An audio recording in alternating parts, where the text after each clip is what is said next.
Family audience అన్నారు కదా, వెంకటేష్ గారు బాగా ఇంప్రెస్ చేస్తారు. సో చిరంజీవి గారు చేయబోతారంటావా?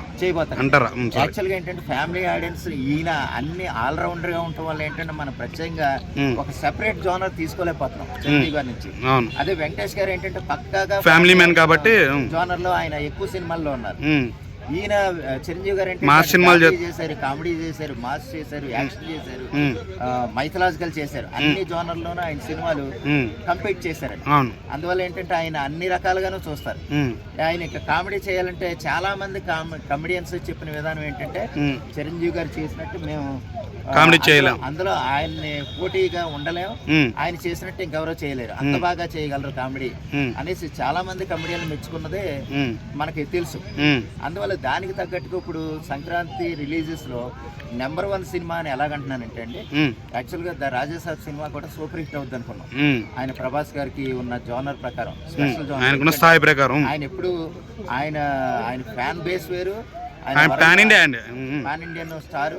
అది పక్కన పెడితే సినిమా కూడా ఆయన ఎప్పుడు హారర్ మిస్టరీ జోనర్ చేయలేదు ఇప్పుడు దాకా. ఎక్స్ట్రాడినరీగా ఉంటది, ఆయన కొత్తగా ట్రై చేశారు, ఉంటది కదా అనుకున్నాను. యాక్చువల్ గా మారుతి గారు వేసిన దెబ్బకి సినిమా ఏంటంటే కొంచెం దెబ్బతిని అది కొంచెం ఫ్లాప్ టాక్ తెచ్చుకుంది. కానీ దాని వల్ల కూడా కొంత అడ్వాంటేజ్ ఈ మనశంకర్ వరప్రసాద్ గారికి ఉండొచ్చు అనుకుంటున్నాను.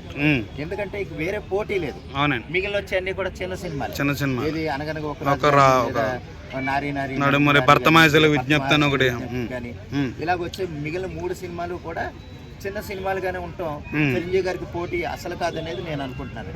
అందువల్ల ఏంటంటే మనశంకర్ వరప్రసాద్ గారికి ఈ సంక్రాంతి విషయంలో తిరగలేదు. సంక్రాంతి విన్నర్ అయితే మనశంకర్ వరప్రసాద్. సో చిరంజీవి గారు డైలాగ్ వేసారు వెంకటేష్ గారు, నేను మా సైడ్ వచ్చావు నువ్వు అని, ఈయన నువ్వు మరి ఫ్యామిలీ సైడ్ వచ్చావు కదా అంటున్నారు. సో ఏమన్నా డిఫరెంట్ ఉండబోతుందంటారు ఇద్దరు క్యారెక్టర్స్? ఉంటదండి, అది ఉంటది. యాక్చువల్గా ఏంటంటే ఆయన సరదాగా real world real mass base తోటి చిరంజీవి గారిని వెంకటేష్ గారు అంటాం, వెంకటేష్ గారిని మళ్ళీ చిరంజీవి గారు ఆ మాట అంటాం, నువ్వు మాత్రం ఫ్యామిలీ ఆడిన అని అన్న విషయాలు కూడా చాలా బాగున్నాయండి. యాక్చువల్ అది ప్రతి ప్రేక్షకుని ఆకట్టుకునేలాగానుంది. ముఖ్యంగా ప్రీ రిలీజ్ ఈవెంట్ లో ఒక పాటకి, హుక్ స్టెప్ పాటకి, బాబా సైగల్ పాడిన పాటకి వెంకటేష్ గారు చిరంజీవి గారి ముందే లెగ్స్ మరి డాన్స్ చేసి తన ఆనందాన్ని ఆయన వ్యక్తం చేశాడు. యాక్చువల్ గా చిరంజీవి గారితో ప్రతి ఒక్క హీరో బాగుంటాడండి. వెంకటేష్ గారు కానీ, నాగార్జున గానీ, రవితేజ గారు కానీ, సల్మాన్ ఖాన్ కానీ, చేయకపోయినా అమీర్ ఖాన్ గానీ, ప్రతి ఒక్కళ్ళు కూడా ఒక మెగా లెజెండ్ గానే చిరంజీవి గారిని చూస్తారు తప్ప ఆ చిరంజీవి గారిని ఎప్పుడు తక్కువ చేసి మాట్లాడటం కానీ, ఆయన ఎప్పుడు గౌరవించి మాట్లాడిన విధానాలు మనం ఎన్నోసార్లు చూసాం. అందువల్ల గౌరవప్రదం పక్కన పెడితే సినిమాలో విషయం కూడా ఖచ్చితంగా ఉంటుంది అనుకుంటున్నాను. దానికి తగ్గట్టుగానే అనిల్ రావిపూడి గారు ఎంతో ప్రయత్నం చేసి ఆయనకి ఇచ్చిన అవకాశాన్ని సాయశక్తిని నిలబెట్టుకుంటారని నేను అనుకుంటున్నాను. మ్యూజిక్ ఎలా ఉంది సార్? పాటలు అంటే రాజాసాబ్ కొంచెం మ్యూజిక్ దెబ్బేస్తుంది అన్నారు. సో ఇదేమైనా బాగుందంట, ఇది బాగుంటది అంటారా?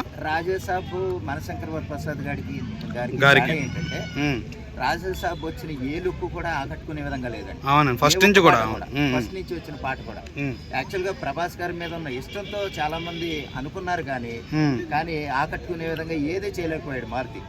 ఇక్కడ మనశంకర్ వరప్రసాద్ గారికి వస్తే ప్రతి లుక్ కూడా, వచ్చిన ప్రతి ఫస్ట్ లుక్ కూడా జన భలే ఉన్నాడే చిరంజీవి అనేసి అంటాం. లేకపోతే ఏ వచ్చినా, మేసాల పిల్ల వచ్చినా సరే, లేదా శశిరేఖ అని వచ్చినా సరే, అంతా కూడా చిరంజీవి గారు నయనతారకి లొంగిపోయినట్టుగానే, అంటే ఒక సినిమాకి ఆయన లొంగిపోయి ఆయన స్థాయిని, స్టేటస్ ని కూడా క్యారెక్టర్ లో ఇన్వాల్వ్ అయిపోవడం వల్ల దాని ప్లస్ పాయింట్ అని నేను అనుకుంటున్నాను. అలాగే నయనతార గారు ఎక్స్ట్రాడినరీ, వెంకటేష్ గారు ఎక్స్ట్రాడినరీ, ఇందులో ఇంకా అనిల్ రావిపూడి గారు